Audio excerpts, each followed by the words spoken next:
Buenos días a todos. Buenos días. Estamos aprendiendo que manejar estas cosas. Listo, bueno. Micrófono.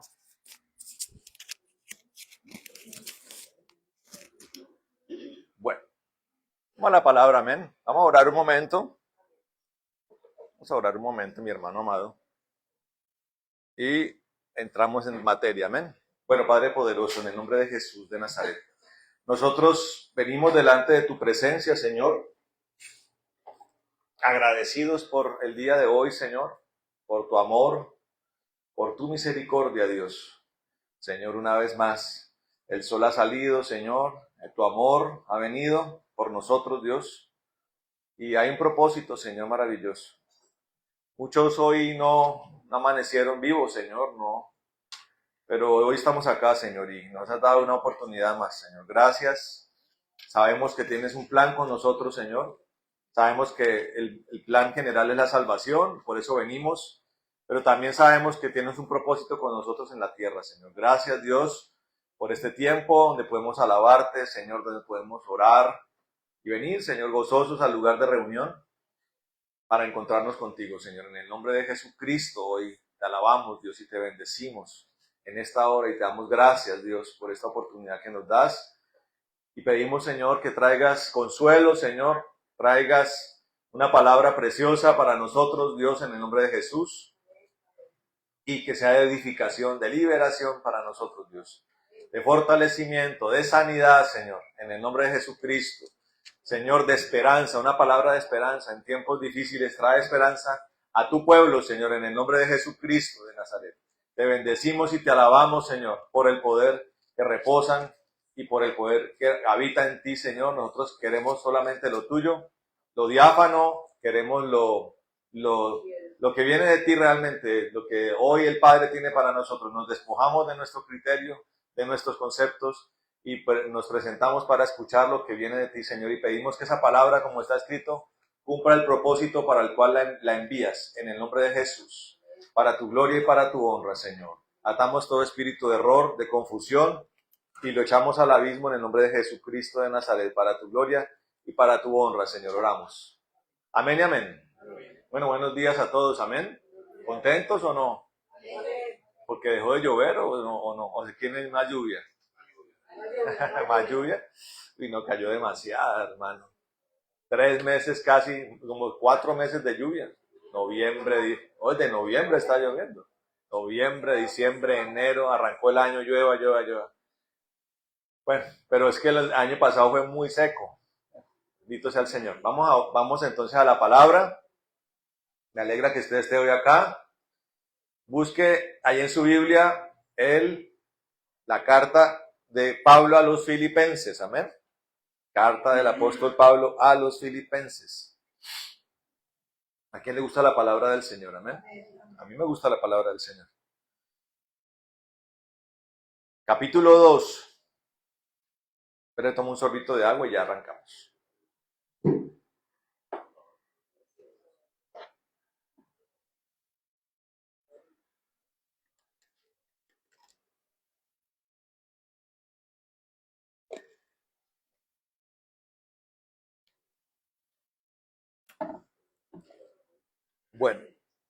Bueno, capítulo 2.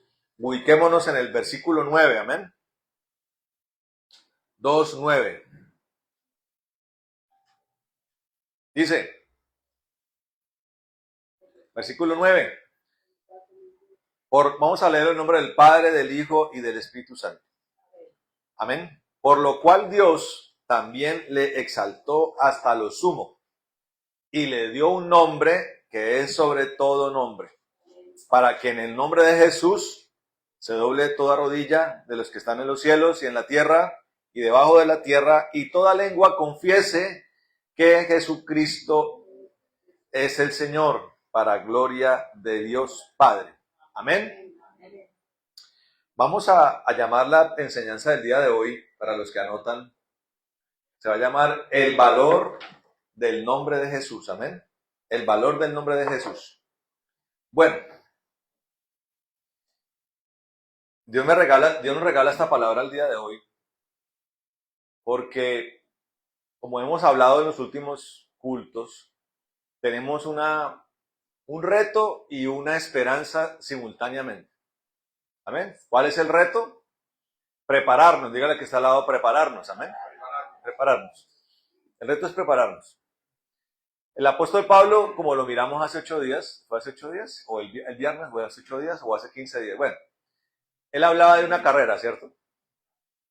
¿Sí? Que la carrera no se corre como la aventura, ¿no? Se me hace acordar de una anécdota muy chistosa de un estudiante de la Nacional.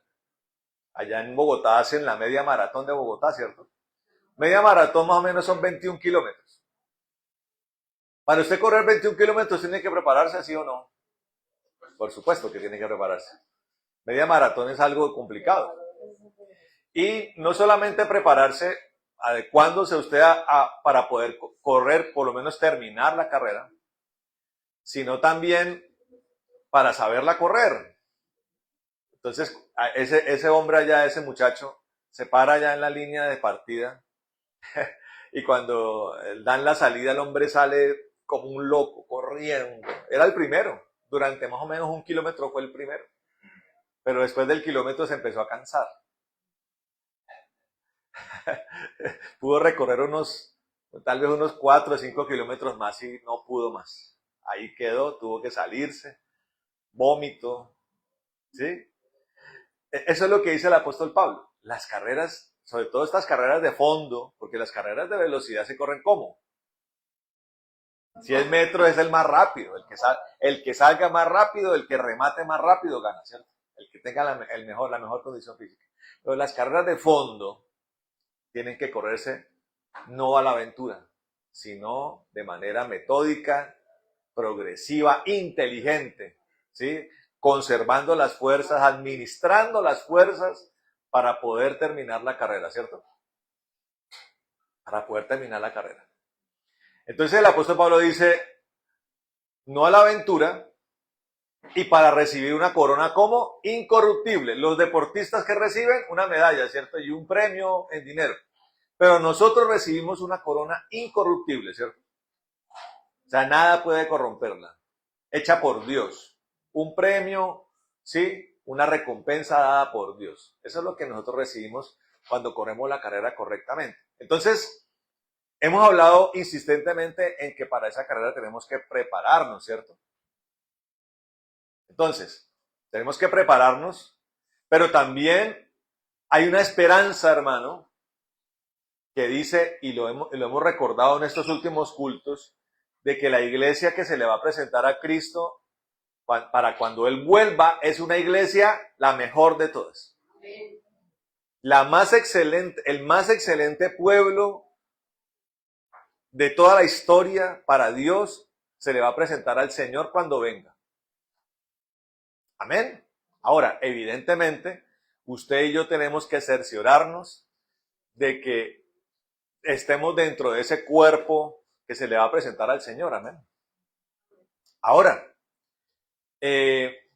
a veces nosotros tenemos criterios donde nosotros tomamos las palabras del Señor y lo transformamos a nuestro pensamiento.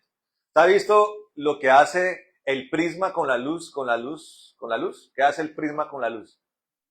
La descompone, ¿cierto? Cuando usted está regando las maticas, ¿qué sale? Con la aspersión sale el arco iris, ¿cierto? El arco iris es la refracción de la luz, ¿cierto? O sea, esa gotica de agua, ese prisma, transforma la luz que viene blanca, porque la luz es blanca, y la transforman en varios colores. Entonces, a veces nosotros tomamos lo de Dios y nos convertimos como en un prisma para interpretarlo a nuestra manera.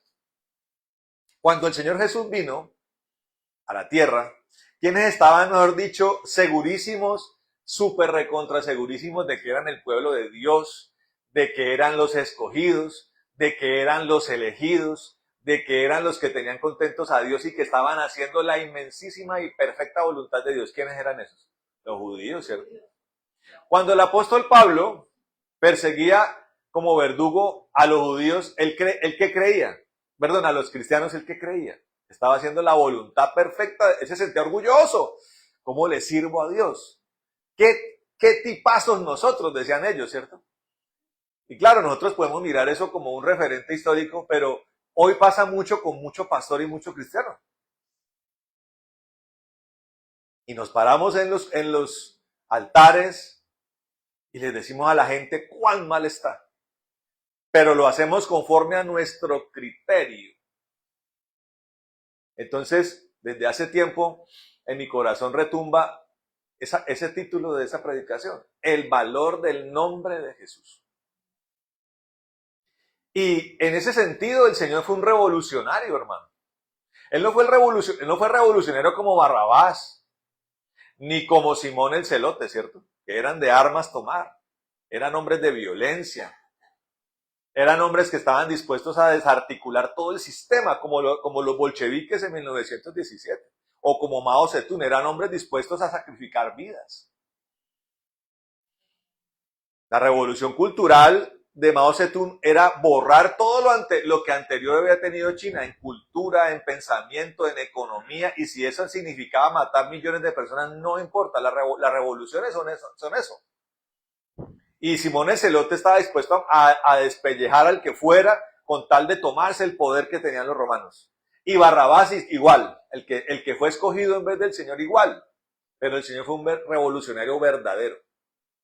Y la revolución de Cristo fue traernos con claridad la voluntad de Dios que hasta ese punto no se había entendido o no lo habían entendido los judíos.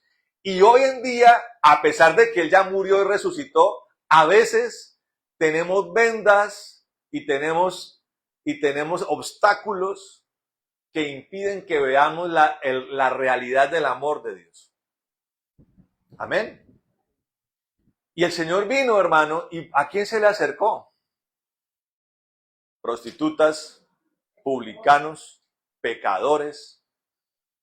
¿A quién se especializó en sanar? ¿Qué fue lo que más sanó el Señor en la época que vino? La lepra, perfecto. ¿Y los leprosos qué eran? Eran personas aisladas, hermano, olvidadas, inmundas en todo el sentido, intocables, eran personas completamente despreciables. La escoria del mundo eran los leprosos. Y eran los que más le fascinaba sanar. Lo más inmundo fue a lo que se le acercó el Señor. Ahora, nosotros somos, por esencia, los seres humanos somos impacientes, hermano. Impacientes. Y los pastores no estamos, nosotros, aislados de esa realidad. Somos impacientes muchas veces. ¿En qué sentido? En que queremos coger, como decía mi mamá, del cuello de la horqueta, ¿cómo es?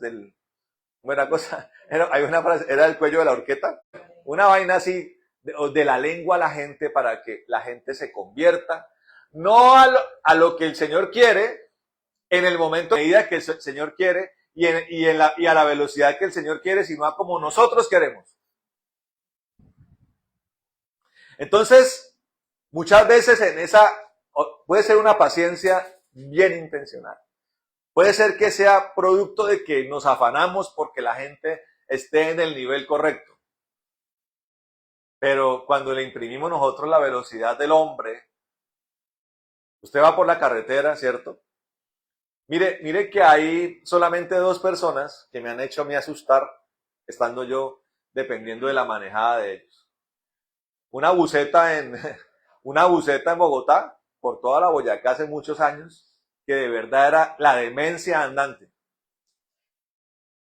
Yo era un impío, pero nunca lo hacía, pero ese día tuve que rogar a Dios para que no nos matáramos todos en esa buceta.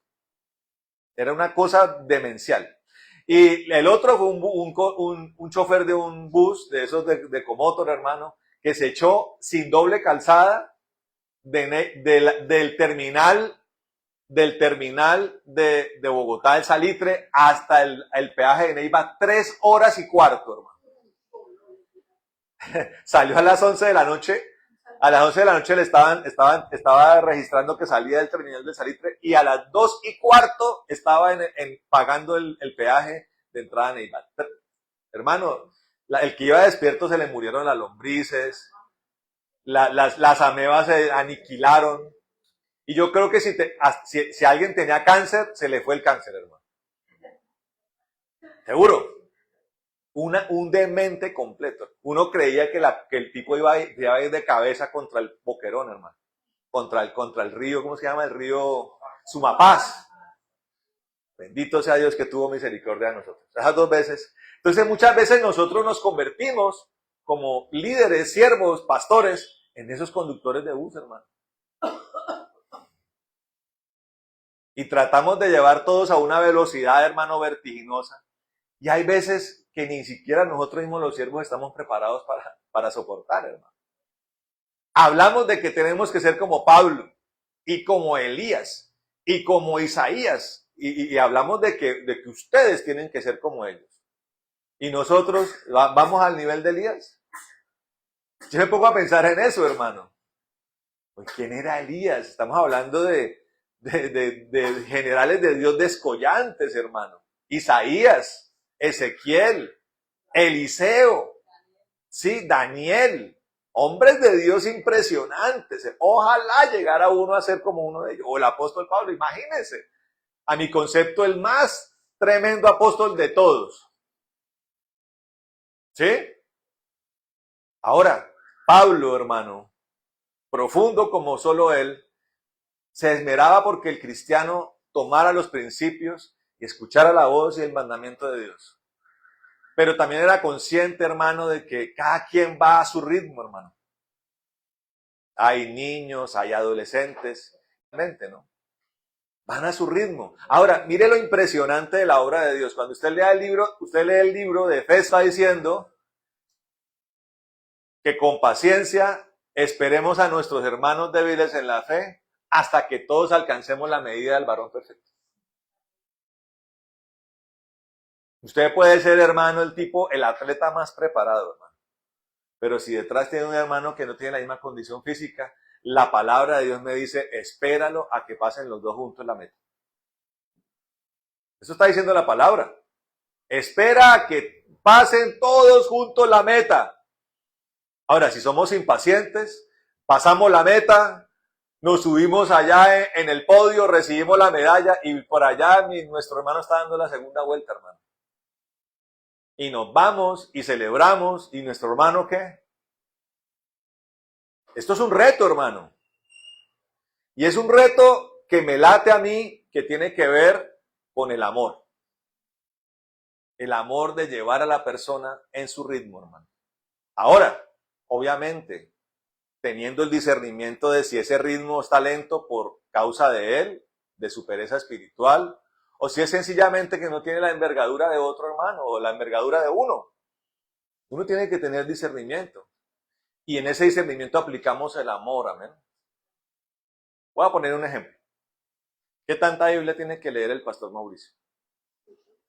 No solamente leerla, sino meditarla permanentemente. Que es algo que deberíamos hacer todos, pero no es lo mismo el pastor que predica todos los domingos que usted. Amén. Ahora, para predicar el evangelio al que no lo conoce, ¿se necesita profundidad de estudio bíblico?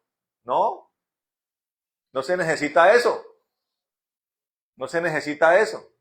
Se necesita conocer y tener claro que Jesucristo murió por nosotros para que todo aquel que se arrepienta sea libre del pecado y sea salvo. Ese es el evangelio. Y salvo poder recibir el Espíritu de Dios para convertirse en un hijo de Dios. Eso es el evangelio. ¿Algo más hay que enseñar? Hay que darle vueltas a la Biblia, hermano, y doblarla y desdoblarla para que usted le pueda explicar a alguien que se arrepienta y que se reconcilie con Dios. No, hermano. Pero cuando hablamos de la edificación del cuerpo, tenemos que suministrar desde el calostro del pecho hasta la comida sólida, la comida gruesa, la vianda gruesa. ¿eh? Y eso es una responsabilidad que tenemos nosotros los siervos de Dios.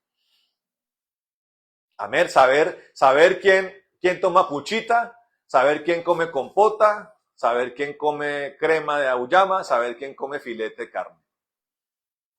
Amén. Porque el cuerpo de Cristo algún día debe ser homogéneo en su santidad, pero mientras llega a eso, no es homogéneo. Es diverso. Unos están grandes, otros están más chiquitos.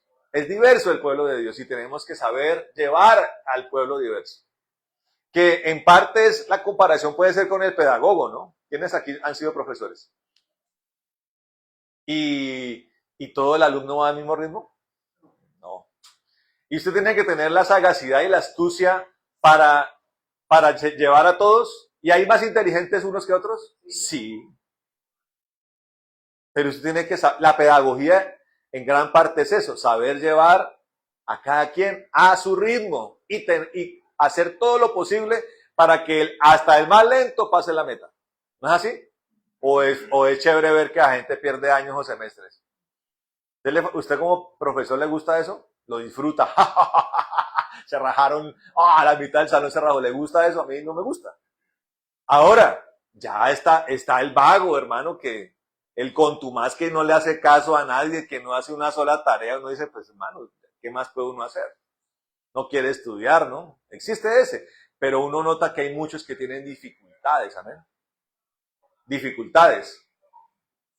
Unos son buenos para las matemáticas, otros son mejores para la literatura, otros son mejores para la física, hay otros que para lo único que son buenos es para la educación física. No le hacen una ecuación de álgebra, pero hermano, sacan 10 en educación física. Cada quien tiene su talento, su medida, su nivel, y nosotros tenemos que saber llevar a la persona. Y lo más esencial, hermano, es nosotros, a través de la enseñanza bíblica, darle esperanza al pueblo. De que a pesar de que así esté usted con cortocircuito, cojito, lentico, un poquito torpe, darle la esperanza de que lo que es imposible para los hombres es posible para Dios. ¿Quién le da un aplauso al Señor?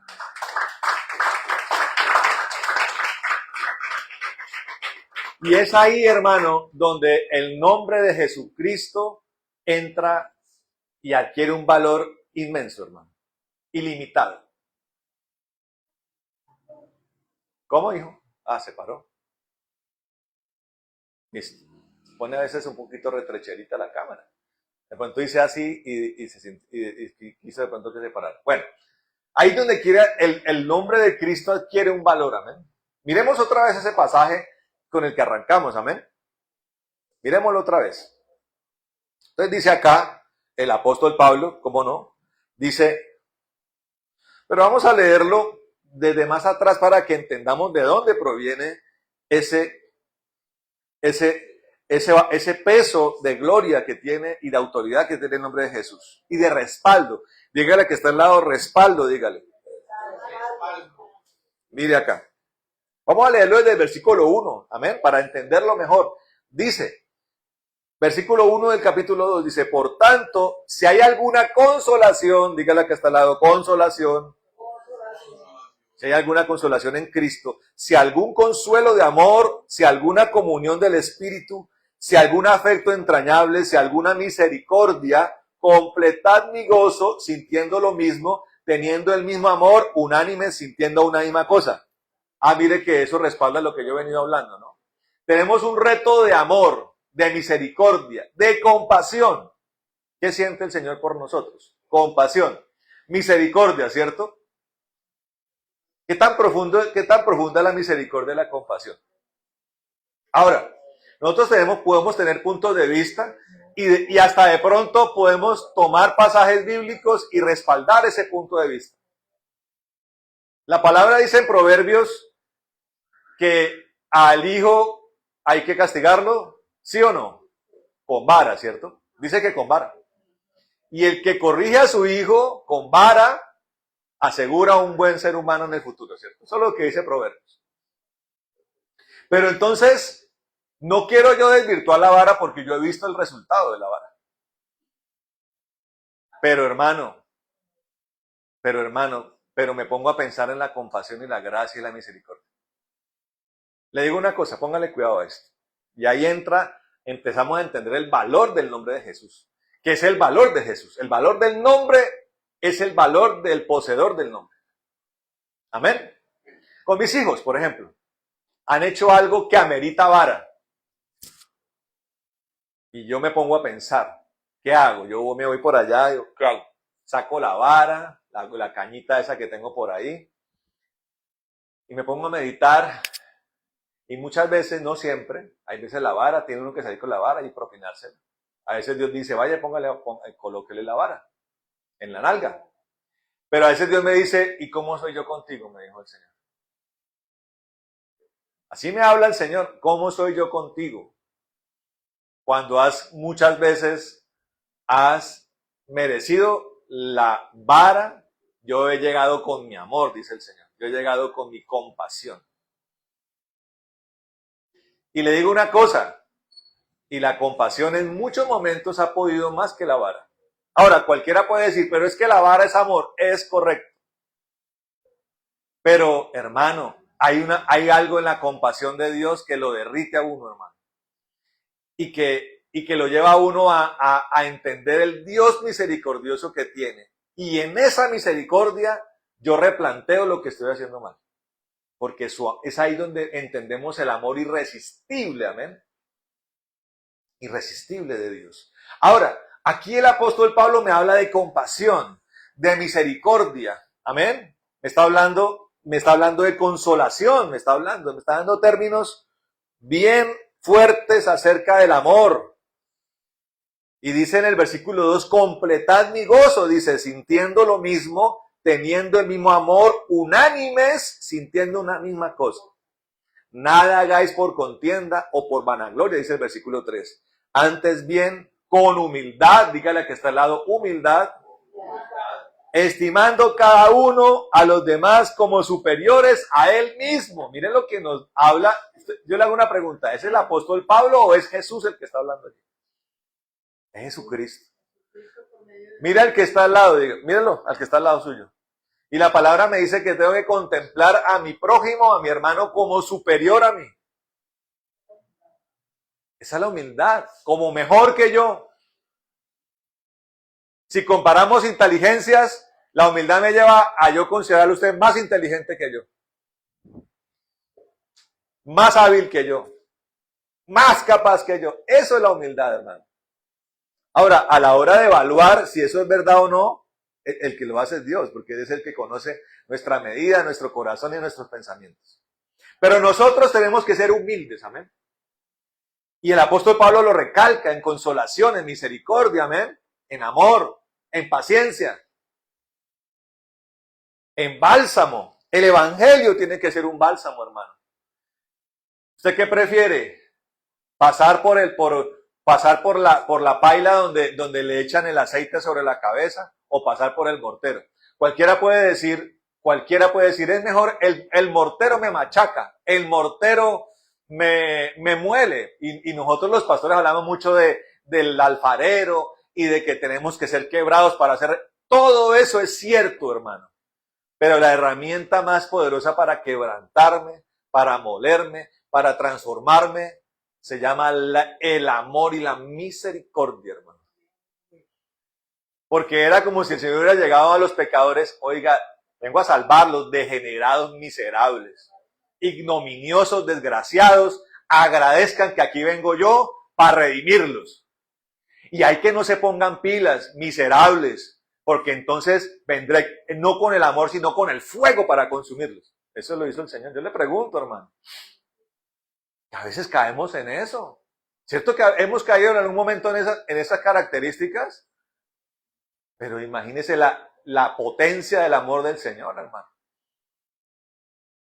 Respaldada por el nombre, que es de lo que estamos hablando hoy, amén. Entonces el apóstol Pablo, lleno del Espíritu Santo, siendo él como el vasito del Señor, dice estas cosas. Y dice que en la humildad estimemos al que está a nuestro lado como superior a mí. Versículo 4 dice, no mirando cada uno por lo suyo propio, sino cada cual también por lo de los otros.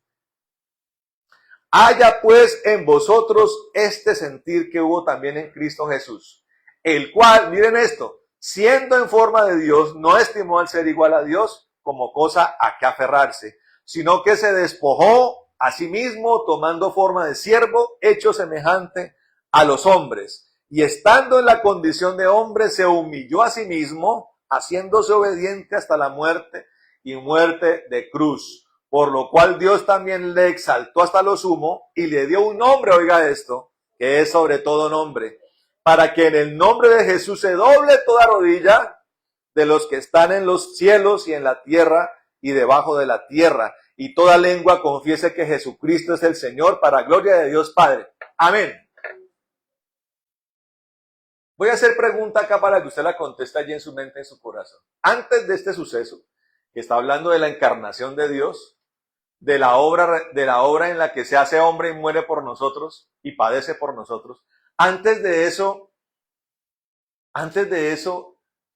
¿era digno de ser reverenciado? Antes de eso, el que se le acercaba era bendecido. Pensemos en esto, hermano. Antes de esa humanización de Jesús, del Señor, de Dios, ¿cuándo lo hizo? ¿En qué otro momento lo hizo antes? ¿A quién se le presentó como hombre en la Biblia?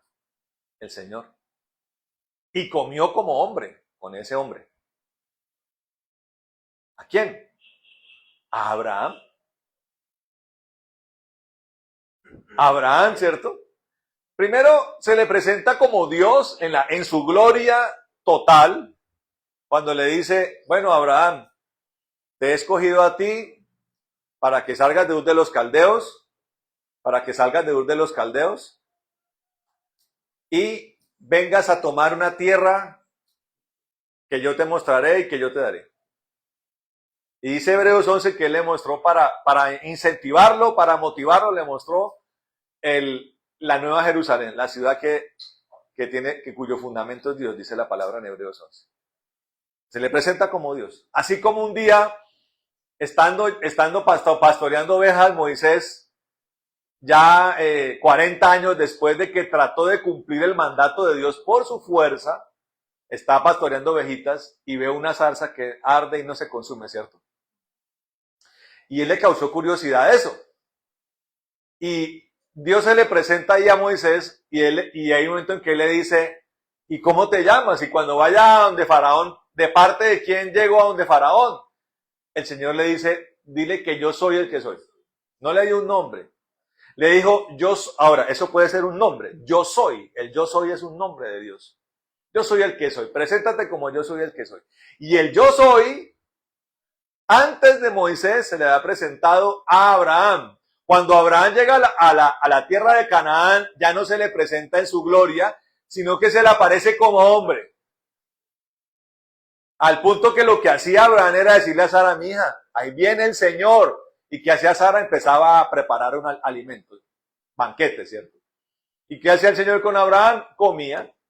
Se convirtió en hombre, pero para Abraham era Dios. El yo soy, como el yo soy que se le presentó como fuego a Moisés, no reconocía nombre, no se identificó, no sacó su credencial, solamente dijo yo soy el Señor y quiero que hagas esto, esto y esto.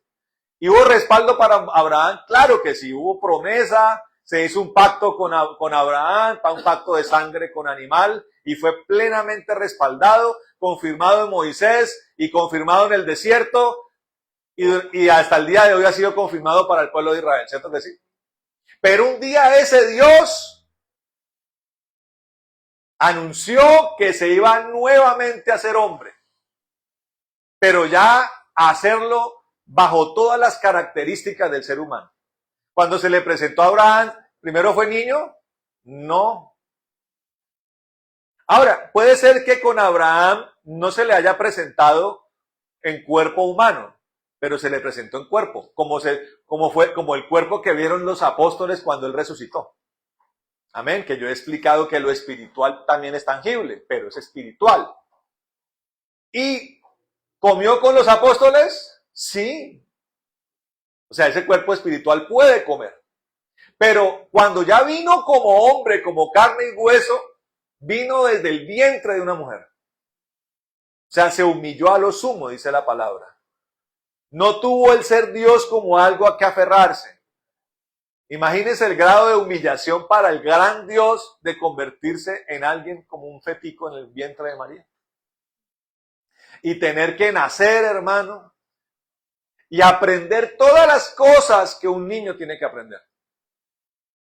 Esperar a que creciera, tomó pucha, gateó, caminó, cambió su dieta, aprendió a correr. Todo eso lo hizo para identificarse con nosotros en un sublime acto de misericordia, ¿ven?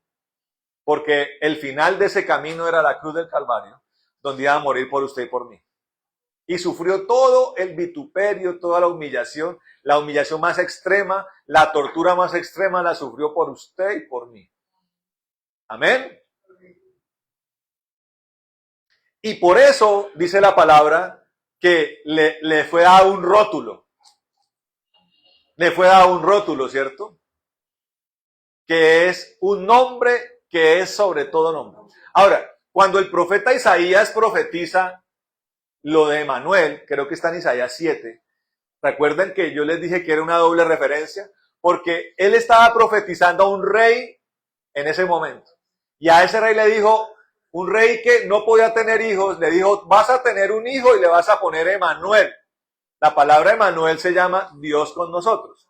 Pero cuando el Señor, cuando aparece el arcángel Gabriel a hablarle a María, donde iba a ser depositado ese niño, le dijo, recuerda María lo que dijo Isaías, que iban a ser un niño y se llamaría Emanuel.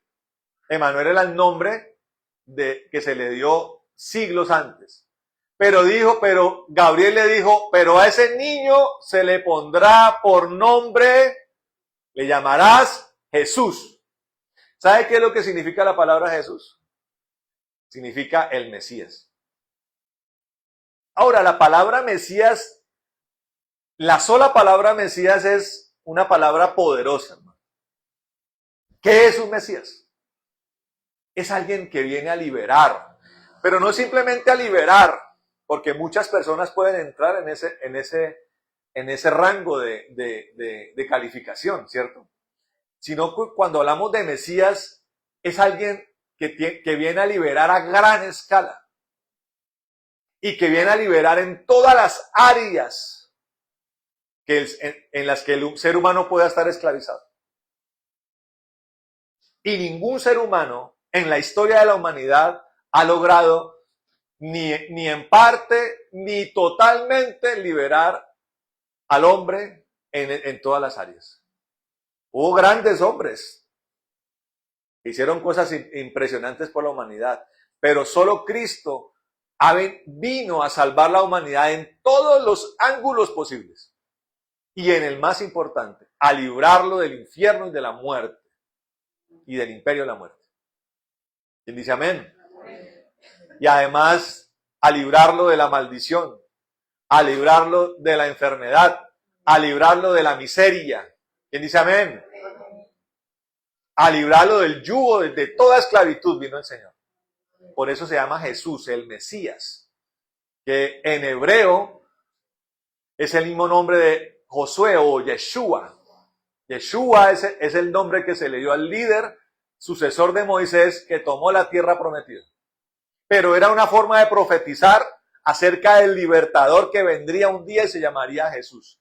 Y Dios le dijo, y ese nombre que va a ser el nombre sobre todo nombre y tendrá todo mi respaldo. Ahora, miren lo que dice Hechos de los Apóstoles capítulo 4, hermano.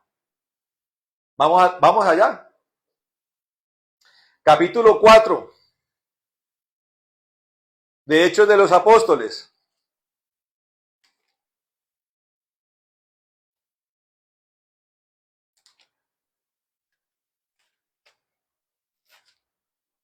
Dice lo siguiente, el apóstol Pedro creo que es,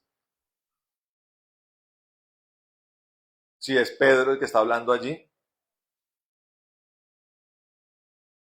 Versículo 12, miren lo que dice el apóstol Pedro, dice, y en ningún otro hay salvación, porque no hay otro nombre bajo el cielo dado a los hombres en que podamos ser salvos. ¿Quién dice amén? Ahora, ¿alguna vez hay predicaciones que a uno les queda profundamente en el espíritu. Y me acuerdo bien, creo que fue Benny Hinn, hace muchos años. Predicó algo poderoso y lo hizo basado en un concepto matemático. Donde dijo, lo más incluye lo menos. 100, dentro de 100 cabe 50, ¿sí o no? Dentro de 100 cabe 10, y 30, y 70, cabe todo. Cuando hablamos de porcentajes más, en el 100% cabe todo, decía Benny Hinn. Porque muchas veces criticamos cosas, ¿no? Dios ya no sana, Dios no prospera, Dios no bendice financieramente. Eso es verdad, hermano. A Dios no le interesa la abundancia. Eso es verdad. Cuando la palabra de Dios me dice, llega un momento en que Dios me dice, pide todo lo que quieras que yo te lo daré. Ahora, eso tiene una condición, ¿cierto? La condición es mi alineación con Dios.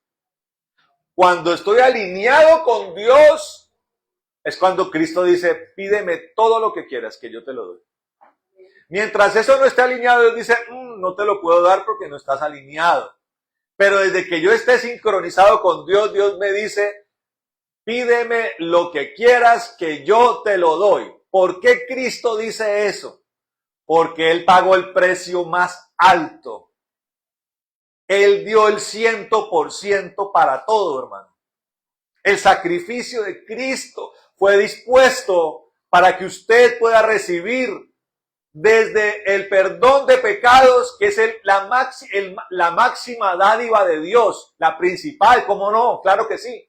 La salvación es lo más importante, lo prioritario, lo que está por encima de todo, hermano, es la salvación. Su arrepentimiento, su salvación está por encima de todo. Pero debajo de todo eso está todo lo que usted necesita, hermano. ¿Quién le da un aplauso al Señor?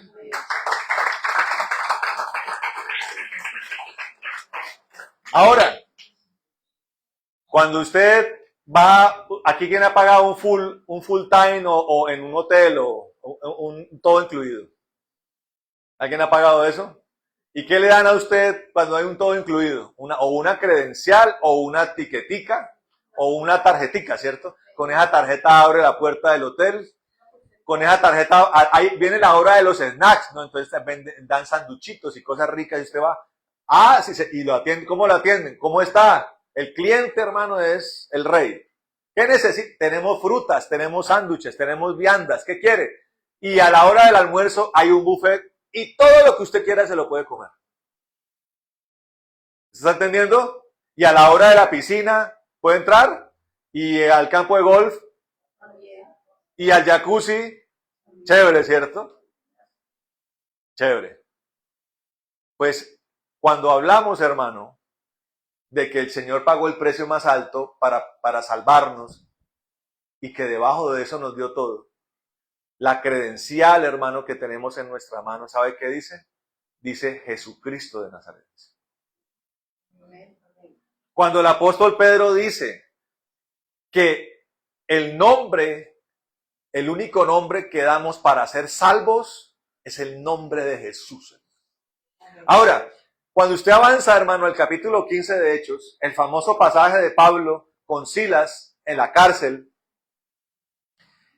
y el famoso cisma posterior a la adoración de ellos dos, donde se abren las puertas de la cárcel y se ve en el socavón, la desgracia la ve el carcelero cara a cara, cuando él le dice a Pablo, ¿qué tengo que hacer para ser salvo? ¿Qué está queriéndole decir? ¿Qué está queriéndole decir el carcelero? ¿Qué tengo que hacer para no irme para el infierno? ¿Cuál era el peligro que estaba viendo el carcelero? ¿Qué decía la ley romana? Usted deja de escapar presos, la consecuencia de eso es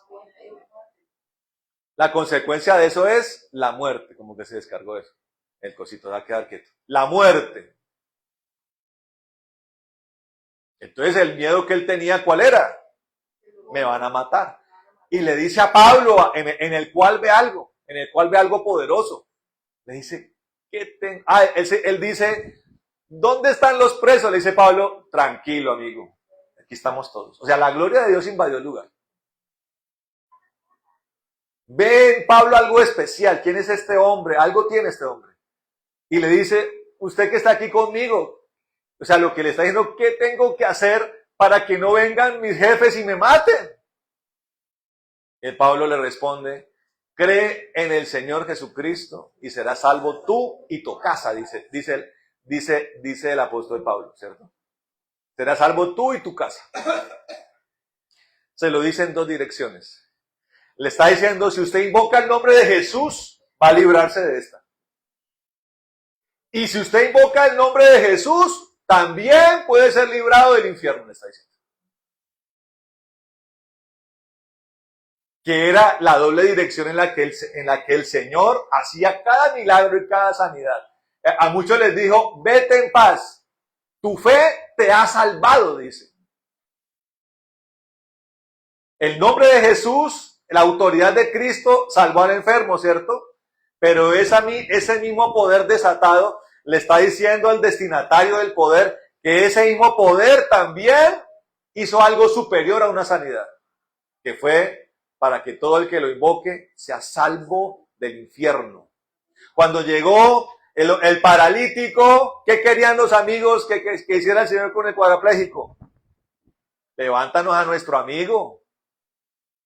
Mira cómo está. Rompieron el techo, ¿cierto?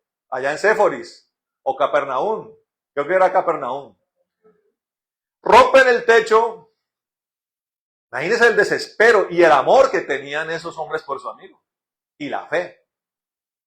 Y el Señor dice, mijo, tus pecados te son perdonados.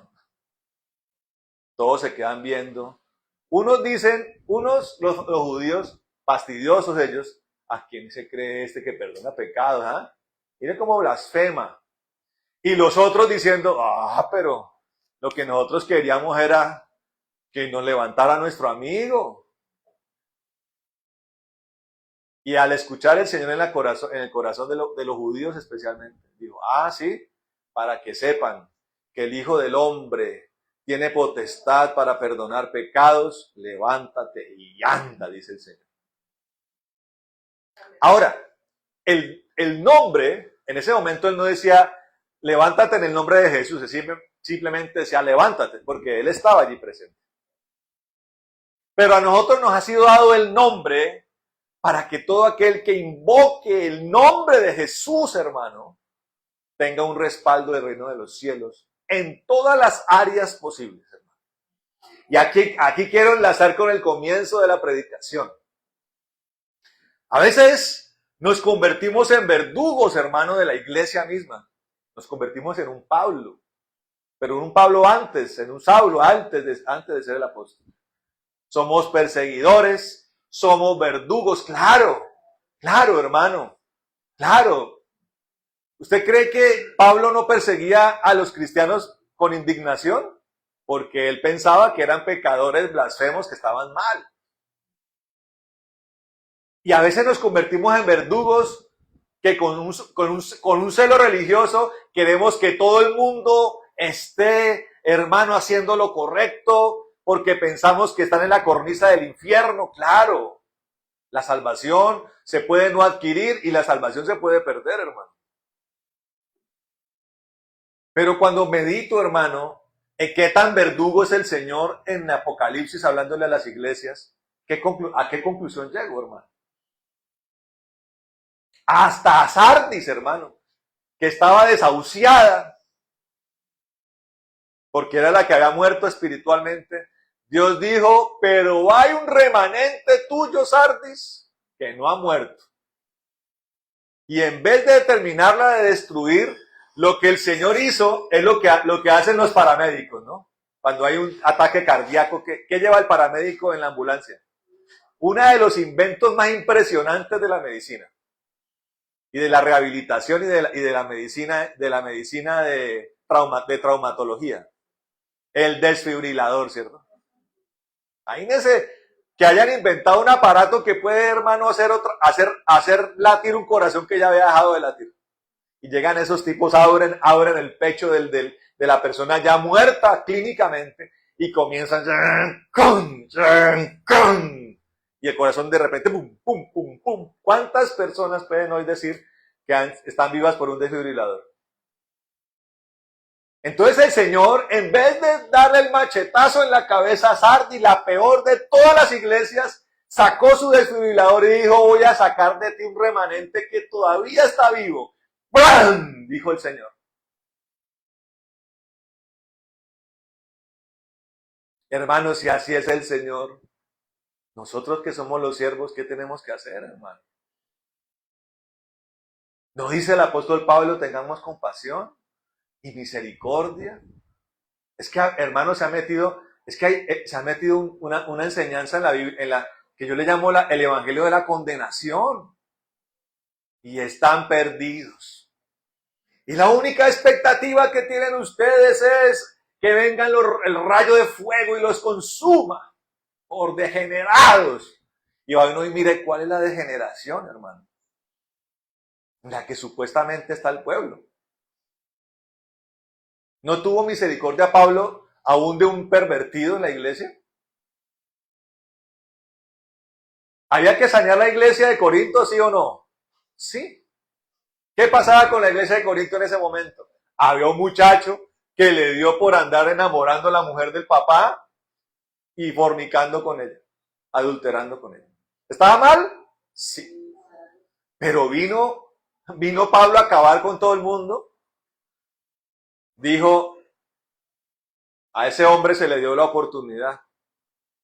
Cualquiera dice, la única expectativa de ese malvado es el infierno, ¿cierto?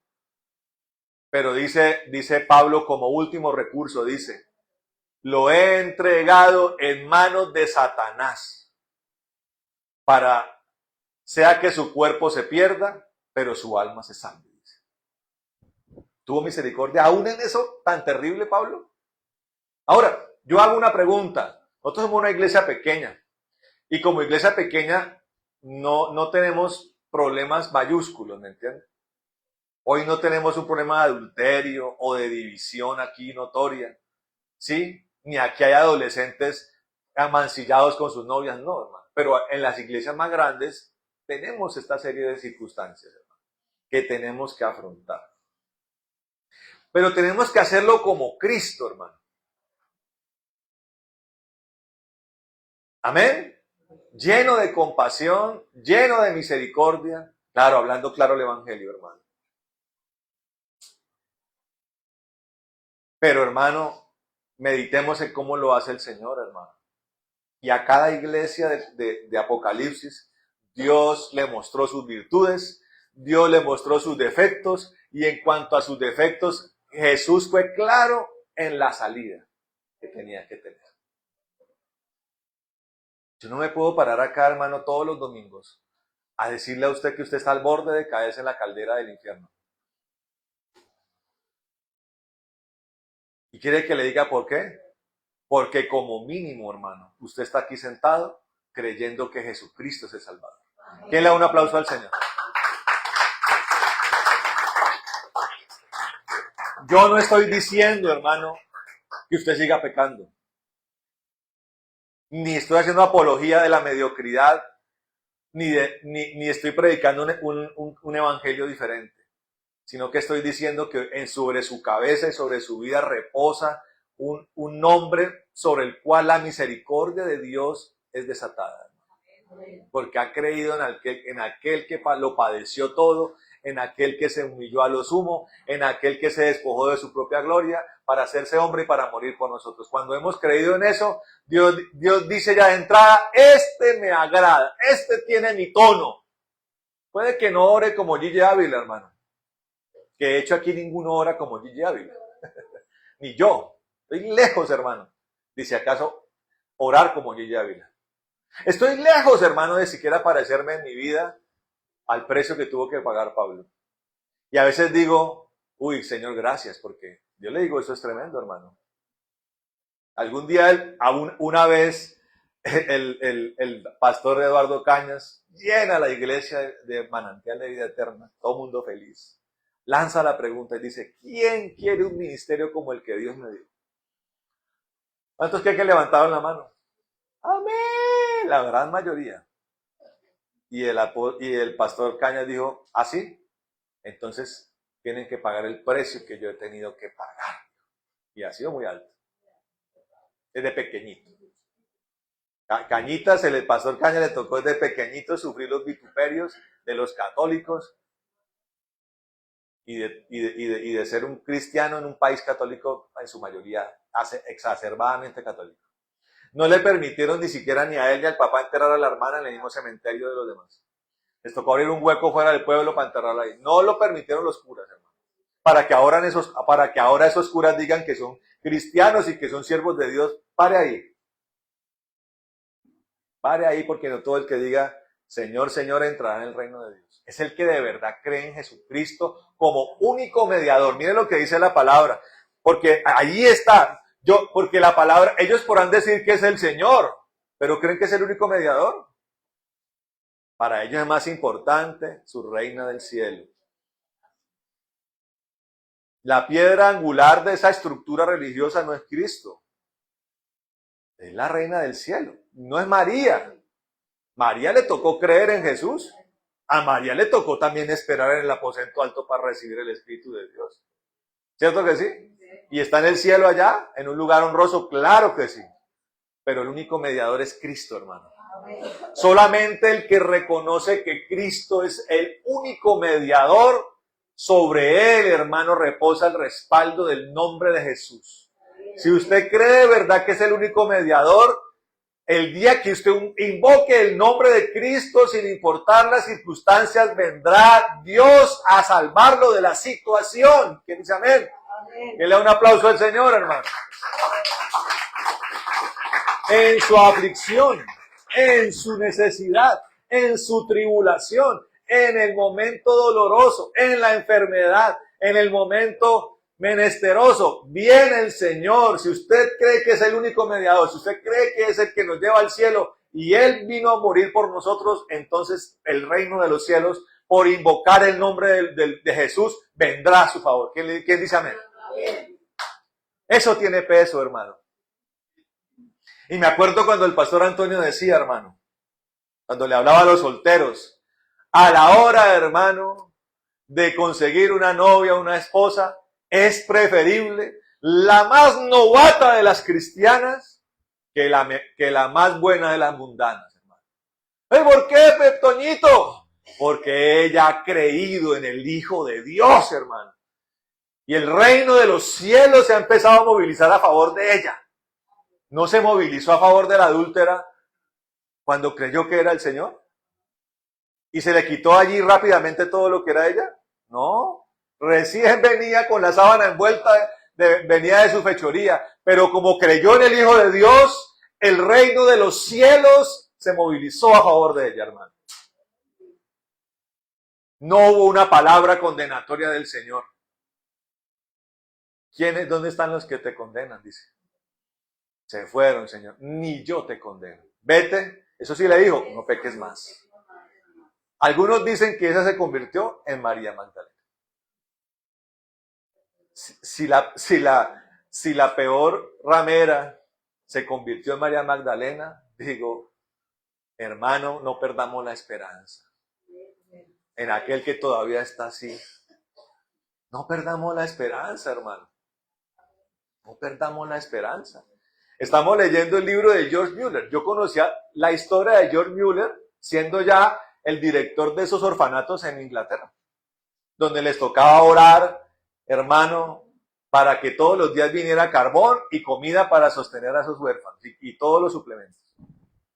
Pero cuando empezamos a leer la historia de George Mueller, era un bandido, hermano. Era hijo de un hombre de plata, era un bandido, era un ladrón, un jugador, un borrachín, un mujeriego. Pillín, en todos los aspectos de la vida era George Mueller.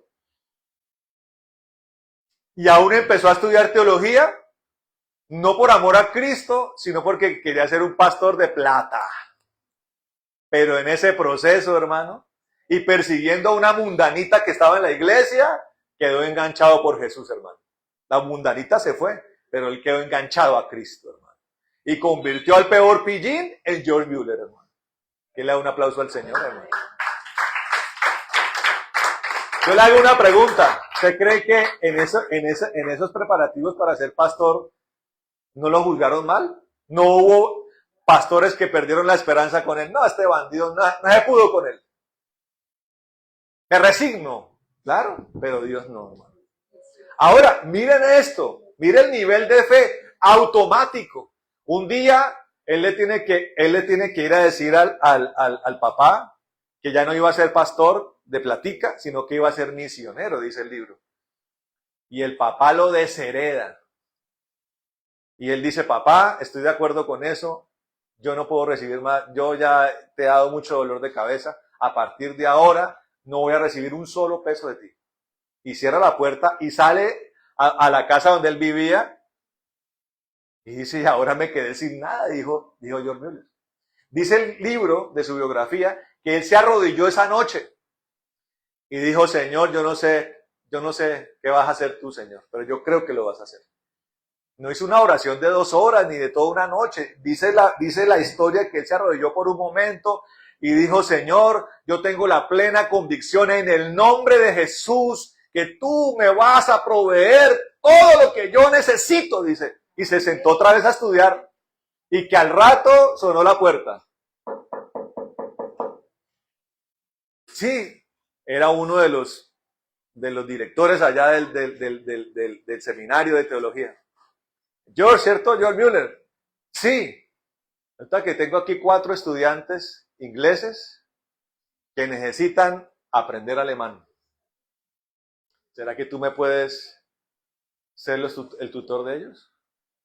Y él se queda sorprendido. Dice, claro que sí. Y no solamente eso. Voy a hacer la gestión para que recibas el doble por cada uno de ellos. Sí, yo sé que ya paró. Sino que ya estás descargado, entonces no lo cargamos. Entonces, ¿cuánto demoró, hermano, el Señor?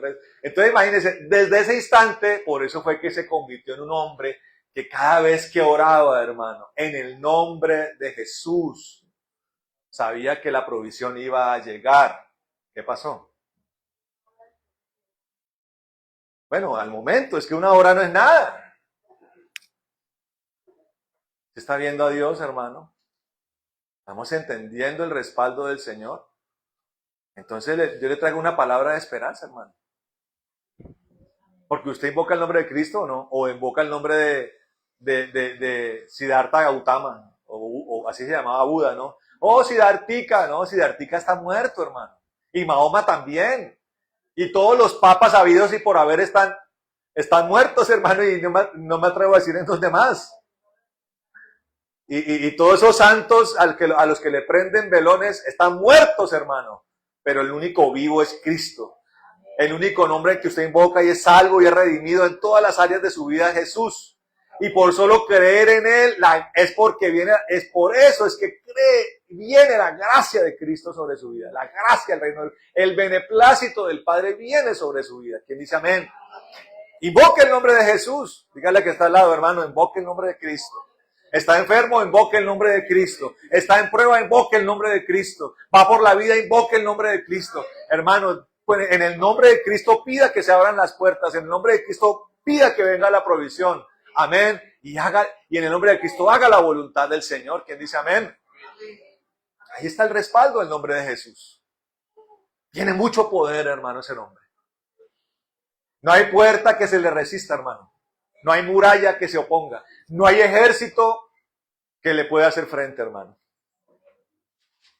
La palabra dice, hermano, que un día vendrá Él y enfrentará un ejército de 200 millones de soldados. Dice la palabra que con emitir una oración los hará morir a todos, hermano. Y que será tan grande la matanza que la sangre llegará hasta los frenos de los caballos, dice la palabra. En un valle llamado el Valle de Megido, dice la palabra. Ese es el respaldo del nombre del Señor, hermano. Y esa es la credencial que el Señor nos ha dado. Y la que Dios quiere que usted utilice, amén. En el nombre de Jesucristo. Quiero que miremos aquí, hermano, en Romanos capítulo 4, hermano. Vaya a Romanos capítulo 4.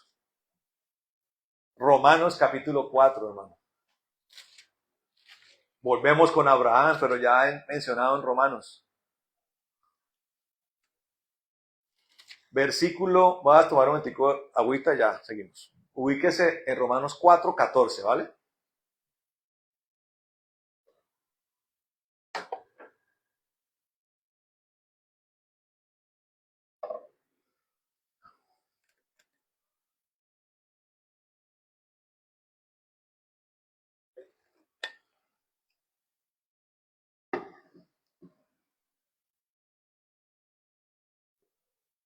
Cuatro catorce. ¿Lo tenemos? Dice lo siguiente.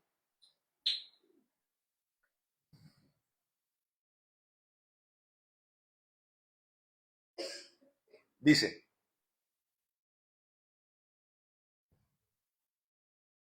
porque si los que son de la ley son los herederos, vana resulta la fe y anulada la promesa. Pues la ley produce ira, pero donde no hay ley, tampoco hay transgresión. Por tanto, es por fe, para que sea por gracia, a fin de que la promesa sea firme para toda su descendencia, no solamente para el que es de la ley, sino también para la que es de la fe de Abraham, el cual es padre de todos nosotros. Como está escrito, te he puesto por padre de muchas naciones, de muchas gentes, delante de Dios, a quien creyó, dígale que está al lado, creyó, el cual da vida a los muertos y llama a las cosas que no son como si fuesen. Dice la palabra que no es por fe, que no es por la ley, sino por qué? Por fe. Y en la fe, ¿qué hacemos, hermano?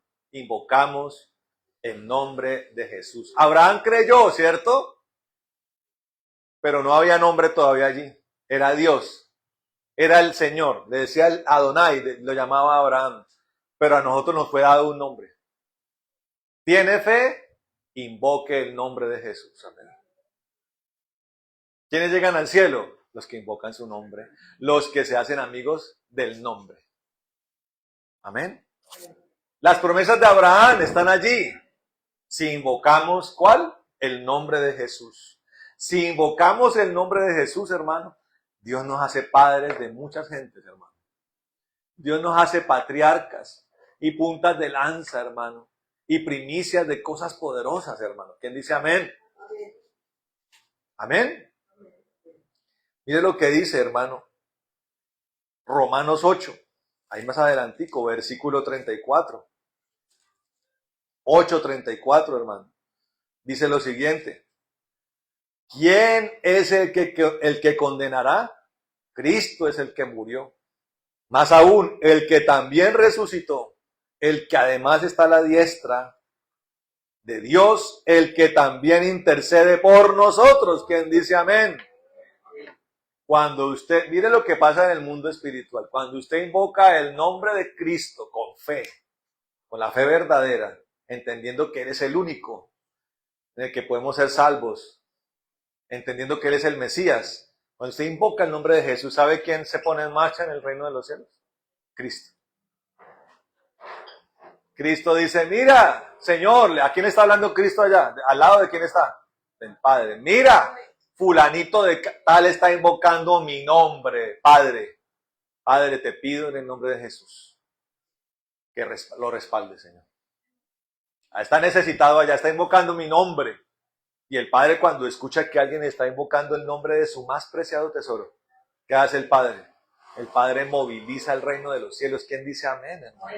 Comienza a mandar sus ejércitos, amén. ¿Cuántos ejércitos tiene el Padre? Miles de millones de millones de millones de millones. Millares de millares se llama, dice la palabra. O sea, cuando usted dice millares de millares, es un número incontable de fuerzas poderosas, hermano. Y además su Espíritu Santo. El Padre moviliza toda su fuerza, hermano, a favor de aquel que invoca el nombre de Jesús. Amén, porque además no solamente son las palabras que dice el mediador con el Padre. Dice, Padre, recuerda, mira, ¿qué le muestra el Señor al Padre? Mira mis marcas, Señor. Ya lo hice. El Señor dijo en la cruz, consumado es, dijo. Consumado es no simplemente una expiración. Consumado es, ya está hecho. Ya por causa de mi nombre el reino de los cielos se va a movilizar en favor de la humanidad y de todo el que invoque su nombre. Mira mis marcas, Padre, muestra. Y el Señor empieza, sin pensarlo el Padre, comienza a movilizarse a favor de aquel nombre que es invocado. ¿Quién dice amén? Amén. Solamente en él hay redención, solamente en él hay salvación, solamente en él hay liberación. ¿Quién dice amén? Eso lo dice aquí en la palabra. Él intercede por nosotros. Amén. Y para terminar, vamos a ir a Hebreos 12.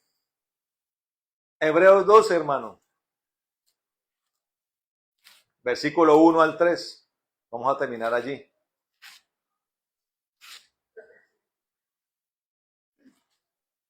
Versículo 1 del 12.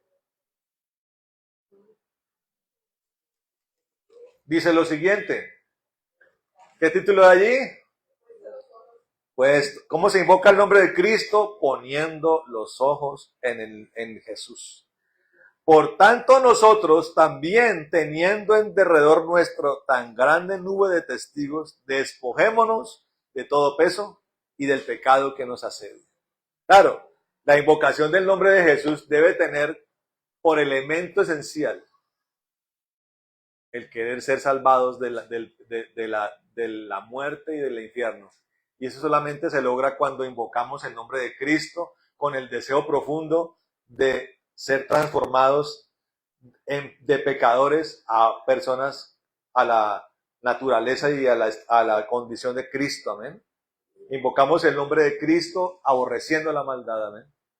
Despreciando todo aquello que Dios desprecia. ¿Sí? Dice, y corramos con paciencia la carrera que tenemos por delante. Puestos los ojos en Jesús, amén, el autor y consumador de la fe, el cual por el gozo puesto delante de él sufrió la cruz, menospreciando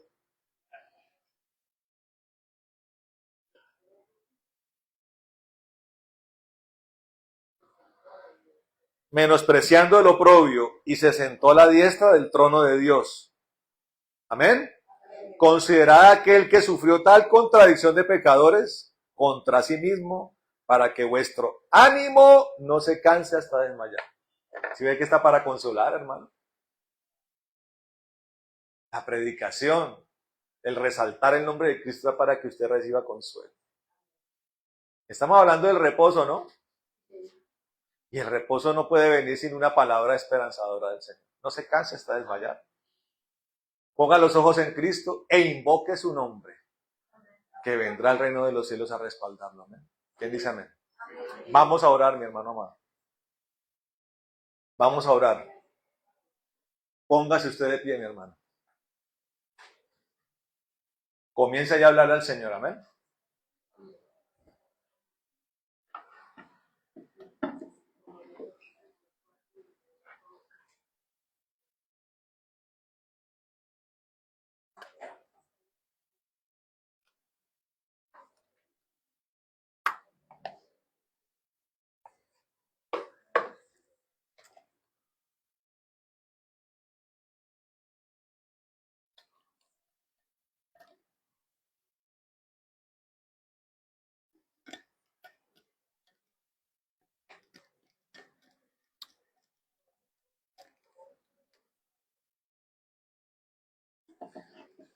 Bueno, precioso Dios, en el nombre de Jesucristo, nosotros en esta hora, Señor, te alabamos y te bendecimos, Dios santo y poderoso.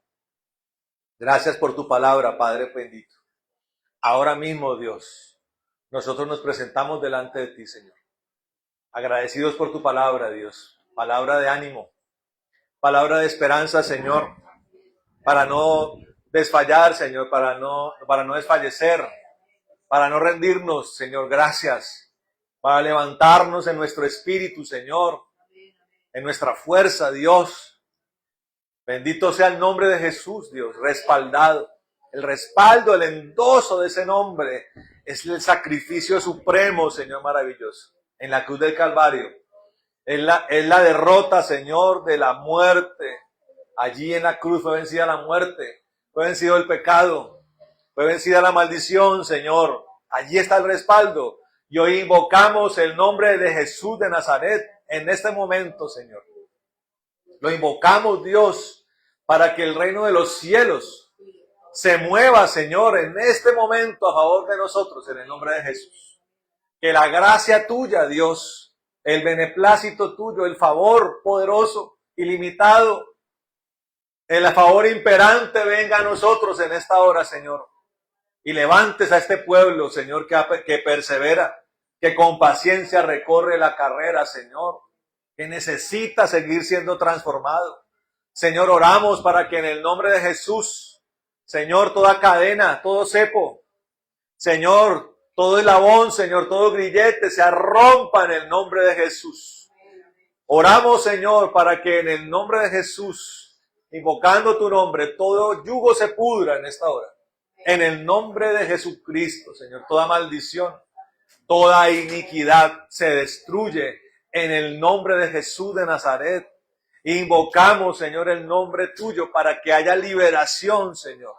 Todo espíritu maligno en mis hermanos, alrededor de ellos. Señor, todo demonio que ha venido en contra de nosotros sea atado en el nombre de Jesús de Nazaret y echado al abismo. Espíritus de desesperanza, espíritus de incredulidad, espíritus de desolación, de destrucción, espíritus de satanismo y de brujería y de inmundicia, espíritus de persecución, de conspiración, espíritus de pobreza, espíritus de miseria, de ruina, de desgracia. Los atamos en el nombre de Jesús y los echamos al abismo en esta misma hora en el nombre de Jesucristo.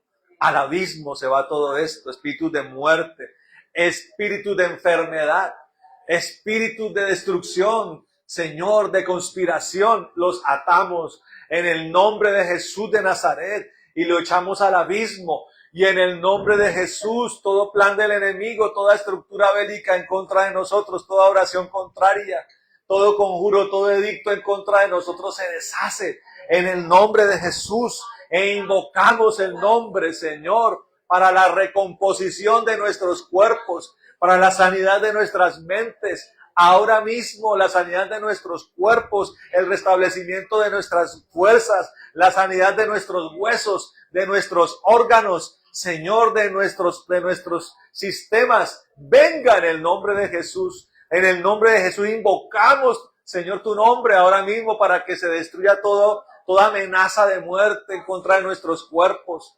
Todo cáncer, toda masa, toda deficiencia se destruye en el nombre de Jesús. Toda obra del enemigo en nosotros se deshace porque en el nombre de Jesús, Señor, toda obra del enemigo ha sido deshecha. En el nombre de Jesucristo viene la vida y nos llena en abundancia y sobreabundancia, Señor. Ahora mismo, Dios de la gloria. Y Señor, en el nombre, invocamos tu nombre para que reconfortes el alma de nuestra, Señor. Llena nuestra alma, Señor, allí.